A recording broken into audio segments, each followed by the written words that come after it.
মানে আমি যে কথাগুলো শেয়ার করব, আমি জানি না যে আগামীকালকে মানে আগামীকালকে এমন হইতে পারে যে আমি গুম হয়ে যেতে পারি বা আমার পুলিশে ধরে যেতে পারে, জেলা চেনা হইতে পারে।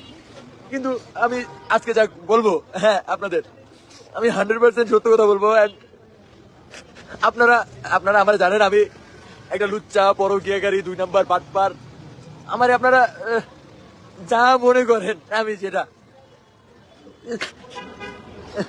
কিন্তু আমি আজকে আপনাদের যেটা বলবো, আমি আমি যদি একটা কথা মিথ্যা কথা বলে থাকি, মানে এখন আমি আপনাদের যা বলবো, আমি যদি এর ভিতরে একটা কথা মিথ্যা বলে থাকি, তাইলে মানে যে লোক বলবে যে আমি মিথ্যা বলছি, সে যেন তার সন্তানের মাথায় হাত দিয়া এসে লাইভে এসে বলতে পারে যে রাধা মিথ্যা বলছে। ছোটকাল থেকে আবার যখন ছোট ছিলাম, তখন আমার মা চলে যায়, আমার মা আরেক জায়গায় চলে যায়।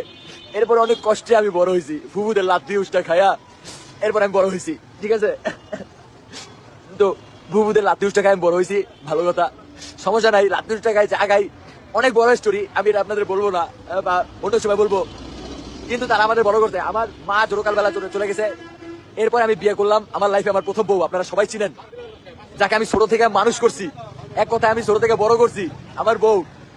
আমি একটা লুচ্চা, আমি 2 নাম্বার, আমি বাটপার, আমি পরকীয়াকারী।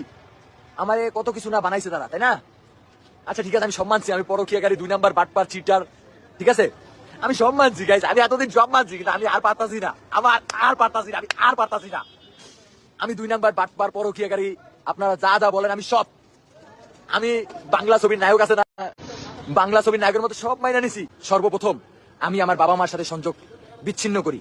তার কি কারণ? আমি আমার শ্বশুর বাড়ি থাকি, ঠিক আছে, আমি আমার শ্বশুর বাড়ি থাকি, আমি আমার বউকে অনেক ভালোবাসি, আমার মেয়েকে অনেক ভালোবাসি। আমার প্রথম ঘরের কথা বলতেছি, একটু মনোযোগ দিয়ে শুনেন, আমি আমার প্রথম ঘরের কথা বলতেছি, ঠিক আছে।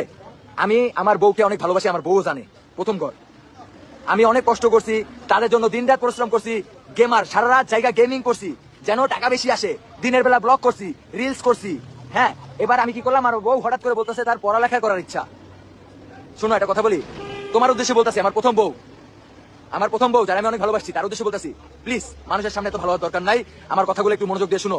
আজকের এই লাইভটা করার পরে হয়তো আমার অনেক থ্রেড হতে পারে, 24 ঘন্টা কষ্ট করতাম তার জন্য, সকাল বিকাল 24 ঘন্টা কষ্ট করতাম। হঠাৎ করে তাকে স্কুলে ভর্তি করলাম, school Kamarpara school and college. আমি যদি মিথ্যা কথা বলে থাকি, আপনারা কামারপাড়া স্কুল অ্যান্ড কলেজ উত্তরায় অবস্থিত, সেই স্কুলের স্যারের নাম হচ্ছে মজিবর স্যার। সেই মজিবর স্যারের কাছ থেকে খোঁজ খবর নিবেন। Kamarpara Uttara, Kamarpara school and college, Mojibor sir. সেই মজিবর স্যারের কাছ থেকে খোঁজ খবর নিবেন, সব সত্য জানতে পারবেন। আমি তাকে স্কুলে ভর্তি করলাম। স্কুলে ভর্তি করার পরে কি হলো জানেন? একদিন আমরা বসুন্ধরা সিটিতে একটা গোল্ডের দোকান, মানে স্বর্ণের দোকানের প্রমোশনে গেছি। তো আমি তাকে স্কুলে ভর্তি করছি, সে প্রত্যেকদিন স্কুলে যেত, কোচিং এ যেত। আমি ভাবলাম যে সে যেহেতু স্কুলে ভর্তি করলাম, তাহলে মানে এই ভিডিওর পরে হতে পারে আমার অনেক হুমকি নামকি হতে পারে, আমি গায়েব হয়ে যেতে পারি। এদিকে ছিল আমার শ্বশুর শাশুড়ি, মানে হাজেরা বেগম এবং আলম সাহেব প্রচন্ড পরিমাণ ভালো ছিল।